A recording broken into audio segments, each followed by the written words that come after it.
Granit Maliqi nga prekazi i Skenderajt është një shembull i një të riu të përkushtuar dhe profesionist, shkruan rajoni.org. Hapat e parë në rrugtimin e tij mori në QKMF të Skenderajt, ku u dallua si një ndër nxënësit më të mirë dhe një praktikant shembullor, me etikë të lartë pune dhe përkushtim të vazhdueshëm. Pavarësisht gjithë këtij angazhimi, Graniti, si shumë të rinj të tjerë, u përball me mungesë mundësish në vendlindje. Ai konkuroi në mbi 12 konkurse për pozitën e infermierit, por nuk arriti të pranohet, edhe pse ishte i përgatitur dhe me vlera të dëshmuara profesionale. Edhe fakti që është djali i veteranit nuk mjaftoi që t'i jepej një mundësi për të kontribuar në atë dhe. I detyruar nga rrethanat, ai mori rrugën e gurbetit. Sot Graniti po e vazhdon me sukses profesionin e tij në Gjermani si infermier, duke dëshmuar se puna dhe përkushtimi gjithmonë shpërblehen, edhe nëse jo në vendin ku ke lindur.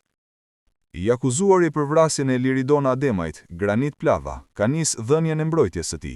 Plava deklaroi se vrasja ishte kryer në marrëveshje me Naim Murselin.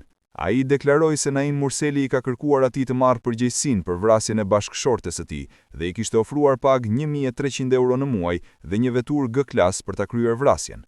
Ai tha se Naim Murseli i kishte thënë se për këtë rast ka qenë në dieni edhe Bexhet Paçolli. Aktualisht pyetje Plavës është duke i parashtruar avokati i tij Skënder Gojani. Më ka thënë vetëm ke me marrë përgjegjësi ti, kur gjë tjetër, Naimi. Mua më ka thënë Naimi që për këtë rast ka qenë në dieni edhe Bexhet Paçolli. Ti e din çfarë pushteti kemi ne, nuk ka shans me net më shumë se 2 vjet. Naimi më ka ofruar parë dhe punë me 1300 euro rrogë, një veturë G-klas, tha ai. Pas vendimit të gjykatës kushtetuese që rrëzoi dekretin e presidentes Vjosa Osmani për shpërndarjen e kuvendit, shkrimtari dhe aktori Çun Lajçi reagoi me kritika të drejtë për drejta. Ai theksoi se veprimet e tilla nuk duhet të interpretohen si fitore dhe se përdorimi i pushtetit në këtë mënyrë dëmton besimin e qytetarëve ndaj institucioneve dhe drejtësisë.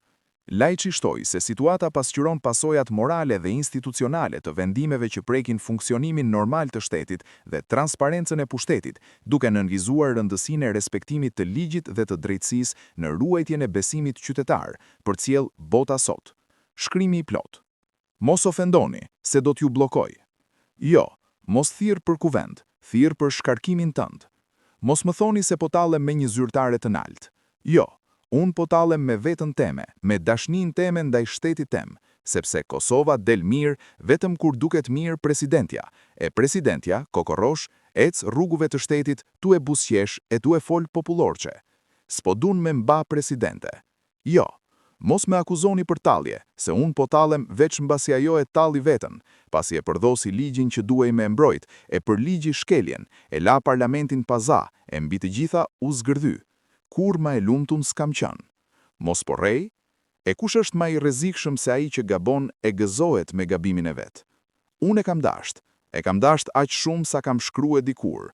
Kam dasht me qeni juaj, e nimfat rreth teje nuk më kanë lënë, dhe më kanë përqesh, më kanë sha, më kanë ba armik, jo ata që i kam kritikuar, por ata që i kanë duar trokit. Sot nuk po them asgjë të keqe, veç po i drejtohem kushtetutës. Si ka mundësi që shkelja, nëse është shkelje, të kaloj si fitore, e kush i përgjigjet kësaj nëse jo drejtësia? Nuk është tallje, është zhgënjim. Po, kam menduar se është e mirë, por tash nuk mendoj më. Ashtë e drejta ime me menduar siç ma thot mendja mua dhe nuk ju lejoj të me fyeni.